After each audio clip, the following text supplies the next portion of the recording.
ನಮಸ್ತೆ, ನಾವು ನಿಮ್ಮ ಸ್ನೇಹ ತೇಜಸ್ ಕುಮಾರ್. ನಾವಿವತ್ತು ಬಂದಿರೋದು ಸಿದ್ಧಲಿಂಗೇಶ್ವರ ಅವರ ನೆಲೆಬೀಡು ಶ್ರೀ ಕ್ಷೇತ್ರ ಎಡೆಯೂರ್ಗೆ. ಈ ವಿಡಿಯೋದಲ್ಲಿ ನೀವು ಎಡೆಯೂರು ಅಂತ ಈ ಊರಿಗೆ ಯಾಕೆ ಹೆಸರು ಬಂತು, ಇವಾಗ ಈ ದೇವಸ್ಥಾನ ಹೇಗಿದೆ, ದೇವಸ್ಥಾನದ ಟೈಮಿಂಗ್ಸ್ ಏನು, ಹಾಗೆ ಸ್ವಾಮಿಗಳು ಈ ಊರಿಗೆ ಹೇಗ್ ಬಂದ್ರು, ಇನ್ನು ಮುಂತಾದ ವಿಷಯಗಳನ್ನು ನೋಡಬಹುದು. ಇಲ್ಲಿ ಕಾಣುತ್ತಿರುವ ಗೋಪುರದಲ್ಲಿ 307 ಸಿದ್ಧಲಿಂಗೇಶ್ವರ ಸ್ವಾಮಿಗಳ ಕಥೆಗಳನ್ನು ನೋಡಬಹುದು. 15ನೇ ಶತಮಾನದ ಚಾಮರಾಜ ಜಿಲ್ಲೆಯ ಹರದಹಳ್ಳಿಯಲ್ಲಿ ಮಲ್ಲಿಕಾರ್ಜುನ ಹಾಗೂ ಜ್ಞಾನಾಂಬೆ ಎಂಬುವ ದಂಪತಿಗಳಿಗೆ ಶಿವನ ಅನುಗ್ರಹದಿಂದ ಜನಿಸಿದ ಪುತ್ರರೇ ಶ್ರೀ ಸಿದ್ಧಲಿಂಗೇಶ್ವರ ಸ್ವಾಮಿಗಳು.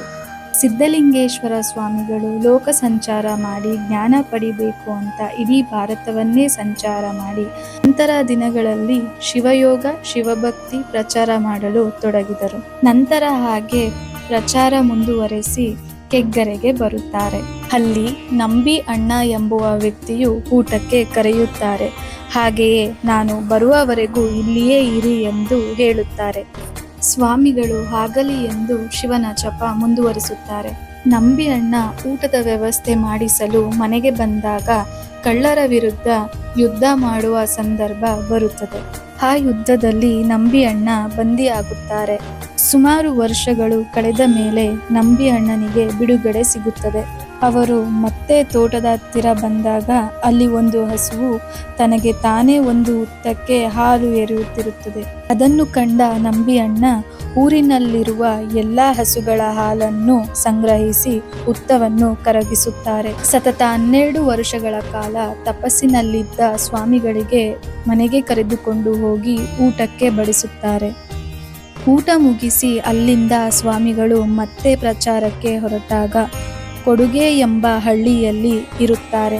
ಅಲ್ಲಿ ವಯಸ್ಸಾದ ಅಜ್ಜಿಯು ದಿನನಿತ್ಯ ಸ್ವಾಮಿಗಳಿಗೆ ಎಡೆ ನೀಡುತ್ತಿರುತ್ತಾರೆ. ಅದನ್ನು ಕಂಡ ಸ್ವಾಮಿಗಳು, ತಾಯಿ, ನಿನ್ನ ಕೊನೆ ಆಸೆ ಏನು ಎಂದು ಕೇಳುತ್ತಾರೆ.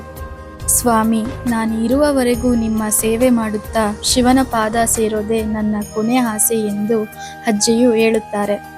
ಆಗಲಿ, ನೀನು ಪ್ರತಿದಿನ ಎಡೆ ನೀಡುತ್ತಿರುವ ಈ ಕೊಡುಗೆ ಹಳ್ಳಿಯು ಎಡೆಯೂರು ಎಂದು ಪ್ರಸಿದ್ಧವಾಗಲಿ ಎಂದು ಶಿವನು ನಿನ್ನ ಇಚ್ಛೆಯನ್ನು ಪೂರ್ತಿ ಮಾಡಲಿ ಎಂದು ವರ ನೀಡುತ್ತಾರೆ. ತದನಂತರ ಸಿದ್ಧಲಿಂಗೇಶ್ವರ ಸ್ವಾಮಿಗಳು ಇದೇ ಎಡೆಯೂರಿನಲ್ಲಿ ಐಕ್ಯರಾಗ್ತಾರೆ.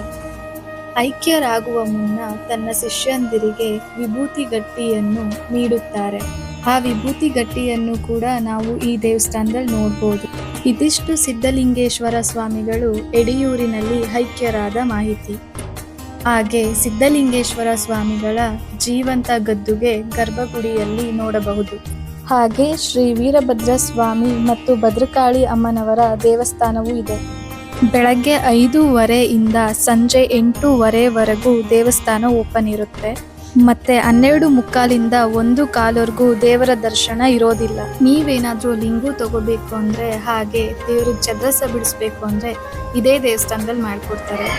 ಚದ್ರಸ ಬಿಡುವ ಪ್ರಾಸೆಸ್ ಅವರೇ ಹೇಳ್ತಾರೆ. ಕರ್ಪೂರ, ತುಪ್ಪ, ರಾಳ, ಅಂಜನ, ಅರ್ಗು, ಇಂಗ್ಲಿಂಗ, ಮಸ್ತಕ 9 ನವಧಾತುಗಳು 9 ಪದಾರ್ಥಗಳು ಸೇರ್ತವೆ.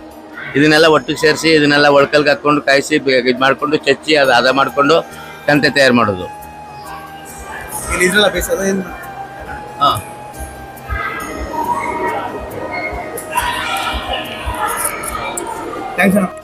ಈ ವಿಡಿಯೋ ನಿಮ್ಗೆ ಇಷ್ಟ ಆಗಿದ್ರೆ ಲೈಕ್ ಮಾಡಿ, ಸಬ್ಸ್ಕ್ರೈಬ್ ಮಾಡಿ, ಹಾಗೆ ವಿಡಿಯೋ ಹೇಗಿದೆ ಅಂತೇಳಿ ಕಮೆಂಟ್ ಮಾಡಿ. Thank you.